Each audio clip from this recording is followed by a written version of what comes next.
Muhammad Nur Sanam. Bismillah. Assalamualaikum. Assalamualaikum Ustaz. Waalaikumsalam warahmatullahi wabarakatuh. Apakah kalau di belakang imam yang kurang bagus dalam mengucap makhraj dan tajwid hurufnya, apakah perlu salat lagi? Dan bagaimana kita kasih tahu dia dengan cara yang bagus, Ustaz? Baik, yang pertama saya ingin imam di masjid di sini mau diberitahu juga, kayaknya takut dia tersinggung. Bagaimana sholat sini juga tidak seperti, karena di sini juga dia seperti wariskan, dan di sini juga kurang Ustaz menyampaikan fikih imam gitu. Apakah sholat di belakang imam seperti itu tetap sah? baik. Dan bagaimana cara menyampaikannya, Ustaz? Baik, saya akan ulangi pertanyaan Anda supaya saya tidak keliru menangkap apa yang Anda sampaikan. Ya, saya ingin memastikan terlebih dahulu. Apa yang Anda tanyakan adalah bagaimana kalau ada kondisi sholat di belakang satu imam, kondisinya menjadi makmum, sedangkan imam itu tidak fasih ya dalam membacakan ayat-ayat Al-Quran, seperti makhrajnya misalnya tidak tepat, ya kan? Dan kondisi-kondisi lain. Pertanyaan pertama Anda, apakah sah sholat yang ditunaikan atau ada kewajiban untuk mengulang? Itu satu. Yang kedua, kemudian bagaimana cara untuk memperbaiki kondisi itu? Apakah itu yang Anda tanyakan? Iya, Ustaz. Baik, saya akan batasi pada apa yang Anda utarakan. Ustaz, di sini juga. Baik, baik. Yang pertama, jika kita mendapati kondisi demikian, maka idealnya begini. Saya ingin sampaikan kondisi ideal supaya memahami fikih imam terlebih dahulu. Seseorang ditetapkan atau diangkat atau dipersilahkan menjadi imam ketika diketahui ya dan dipastikan bahwa syarat-syarat menjadi imam itu terpenuhi. Apa di antara syarat-syaratnya? Pertama, memahami fikih salat. Ya, jelas karena imam itu pemimpin dari salat. Kalau nggak paham apa yang dikerjakan, bagaimana bisa memimpin? Ya kan? Itu memahami fikih salat. Yang kedua adalah bagus ya dalam bacaan-bacaan yang dia bacakan. Ya, karena nanti bacaan-bacaan imam itu termasuk yang mengcover bacaan makmum dan gerakan diikuti. Jadi paham tentang fikih salat, bagaimana mengerjakan dari awal sampai akhir karena diikuti imam itu. Yang kedua, bacaannya bisa mewakili makmum. Itu yang tercover dalam hadis Nabi sallallahu alaihi wasallam, "Innama ju'ilal imamu liyutamma bih, fa qira'atul imami qira'atul ma'mum." Ya, adapun imam dijadikan untuk diikuti. Bagaimana kita bisa mengikuti? Kalau imam memahami sehingga benar dari awal sampai akhir. Ini juga filosofinya dalam kehidupan. Kalau kita ingin mengangkat imam dalam kehidupan kita misalnya, apapun itu, ya baik itu di keluarga dan sebagainya, harus paham dulu tentang kewajiban-kewajiban yang melekat kepada imam itu sehingga kita bisa mengikuti yang benar, pastikan yang benar. Anda profesinya guru misalnya, itu imam bagi murid-muridnya, wali bagi mereka. Maka jangan memberikan contoh yang tidak baik, pelajari bagaimana menjadi guru yang baik supaya murid-murid menjadi baik. Ya, suami imam bagi istri dan anak-anak di keluarga. Maka pelajari bagaimana fikih rumah tangga dengan benar sehingga nanti keluarga tidak mencontoh yang salah. Ya, ke atasnya lebih besar lagi. Nanti kata Nabi kalau salah memilih fantadhiris sa'ah. Ya, tunggu akan ada masa-masa sulit nantinya gitu ya, dan akan menghasilkan atau menghadirkan situasi yang tidak kondusif dalam berkehidupan. Maka ini digambarkan lewat latihan sholat. Sholat itu jadikan ketat. Maka yang pertama dipastikan adalah orang-orang yang paham fikih sholat, bacaannya baik, benar, bagus. Ya, baru nanti di antara sekian yang banyak ada senioritas. Siapa yang paling senior, yang pengalamannya banyak? Kan yang paling senior itu kalau paham fikih sholatnya, bacaannya cukup baik, gitu kan? Nah, kemudian baik itu ukuran tajwid ya, bukan ukuran lagu. Ingat, baik itu ukuran tajwid, bukan ukuran lagu. Kadang ada yang irama lagunya bagus, tapi kadang-kadang dengarnya telinga kita panas gitu. Telinganya nggak enak dengar. Kenapa? Karena makhrajnya itu berantakan, sifatnya berantakan. Ini berpengaruh juga. Ya, jadi yang dimaksud ukuran tajwid. Kalau udah ada bagus misalnya dari ukuran fikih salatnya, kemudian bacaannya bagus, lihat dari faktor usia. Ya, usia ini sangat menentukan karena semakin dia senior, ya usianya semakin di atas kita, itu kan sudah makin lama sholat. Semakin banyak lama sholat, semakin jauh hubungannya dengan Allah terpatri. Ya, semakin kuat dia, semakin terhubung dengan Allah, semakin cepat doanya terkabul. Itu diantara makna-maknanya. Ya. Nah, kalau ada 3 kondisi ideal ini, selesai.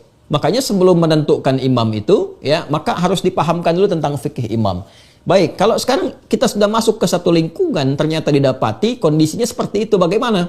Ya, kalau kita merasakan parah ini sifatnya, maka di situ kita diperkenankan untuk mengulang. Bahkan nanti kalau mengetahui benar-benar ada yang keliru, salah makna dan sebagainya, ada kewajiban untuk mengulang. Ya, kondisi-kondisi demikian. Adapun bagi makmum yang tidak tahu, ya sudah berjalan seperti biasa, makmumnya nggak ngerti gitu. Yang taunya pokoknya ini yang terbaik, ya. Maka mereka ma'dzur. Ya, ditoleransi itu karena ketidaktahuannya. Rufi'al qalam, ketidaktahuannya. Tapi bagi Anda yang tahu, setelah Anda mengulang salatnya, Anda punya kewajiban untuk memberitahu bagaimana caranya. Kembali ke Quran surah ke-16 ayat 125. Pelajari karakter orangnya. Ya, kadang-kadang kan ada orang yang sudah merasakan dia benar, sudah lama kan, sehingga kalau sesuatu yang sudah mengakar lama itu kadang tidak mudah untuk diluruskan. Maka caranya bagaimana? Ya, caranya Anda bisa mendatangkan orang lain yang lebih fasih, lebih baik dengan mengusulkan.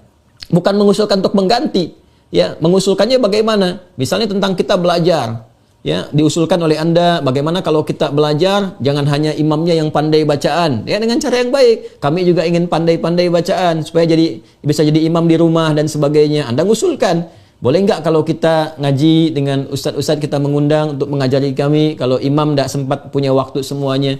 Jadi imam juga merasa terangkat, terhormat, kita datangkan yang lain pada saat yang bersamaan ketika datang orang yang mengajar, imamnya ada, atau diperkenankan kemudian membaca sholat, dia bisa mengerti, itulah memahamkan dengan hikmah.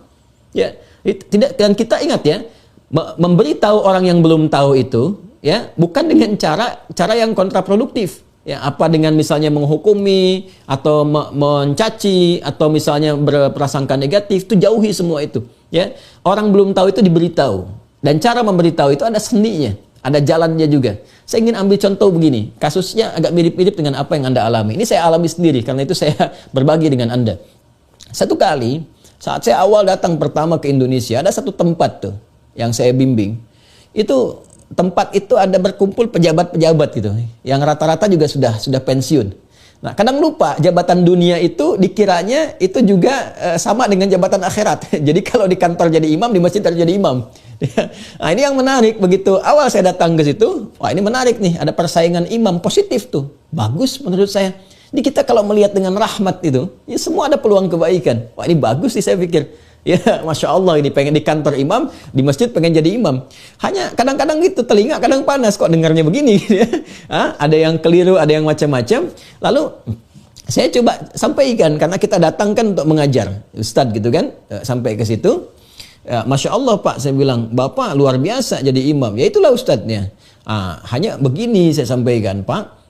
Jadi imam itu kan ada kualifikasinya, ya, ada syarat-syaratnya. Bacaan-bacaan kita itu harus baik, harus memahami. Dan jawabannya juga bagus. Justru Ustadz, saya ini jadi imam supaya tahu kalau saya salah bisa dibenarkan makmum. Nah ini berarti masalahnya fikih. Ada keinginan jadi imam, cuman belum tahu jalan. Kita apresiasi itu. Saya bilang bagus Pak. Nah, supaya Bapak pilih yang mana? Banyak dibenarkan makmum atau Bapak nggak usah dibenarkan oleh makmum? Ya taunya harus bagus. Nah, saya berikan caranya Pak, tipsnya. Bapak jadi imam, ya, yang nggak akan dikoreksi oleh makmum. Ya, sambil menunggu itu kita mantapkan juga supaya bacaan Bapak lebih bagus. Mau tuh. Caranya bagaimana Ustadz?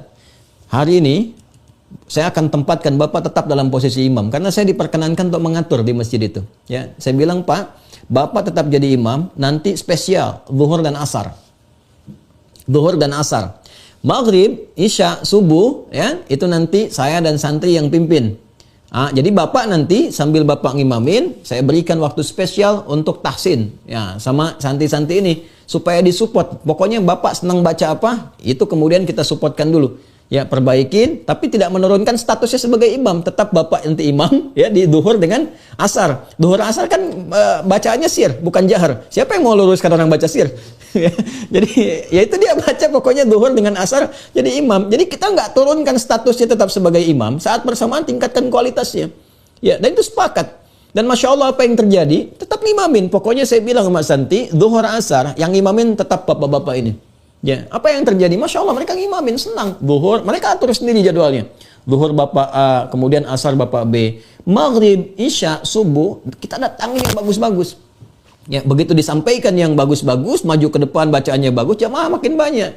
Ya, setelah makin banyak, kedengaran bagus, nah kita tunjukkan dengan hikmah. Pak, barangkali Bapak mau ngimamin yang maghribnya nanti setelah ini. Oh, nggak usah Ustadz, itu aja, itu udah ada bagus katanya. Jadi sudah ada kesadaran di situ. Begitu ada kesadaran, dia ingin meniru. Karena itu kemudian dia belajar. Begitu belajar sudah bagus, kita naikkan. Ya, satu-satu. Pak, Bapak ngimamin ya besok maghrib. Ya, cuman kita nanti ngimamin tempat lain dulu, tapi santri kita minta untuk pantau. Setelah terdengar, itu Masya Allah. Ya, mau tanya kembali. Ya, awalnya enggak Ustaz, enggak, Bapak sudah bagus, naik dulu. Begitu sudah naik, sudah bagus, tanya ke santri bagaimana. Kita tanya bagaimana hasilnya, bagus, baik. Kita supportkan, dan Masya Allah sejak saya itu semakin semangat, bisa ngimamin di tempat lain. Itulah hikmah. Ya, jadi tidak harus kemudian kita langsung simpulkan, kita hukumi. Kita datang dengan hikmah, dengan ainur rahmah. Ya, maka datangkan dulu orang lain untuk mengajarkan baik-baik, kemudian di situ minta izin kepada imam tadi, ya apresiasi dulu, doakan, minta kepada Allah mudah-mudahan Bapak berkah, semoga disehatkan baik, saya juga ingin seperti Bapak, bisa meneruskan jadi imam dan sebagainya. Boleh enggak? Ya, saya misalnya belajar di sini dengan jamaah, kalau Bapak enggak sempat, ada ustadz-ustadz lain yang mungkin Bapak referensikan, ngajar dia. Nanti dari situ menyimak, diberi kesempatan untuk ngimamin, pelan-pelan, untuk melembutkan hatinya. Ya, di kesempatan demikian, insya Allah Allah akan berikan jalan kebaikan-kebaikan. Wallahu ta'ala alam bissawab.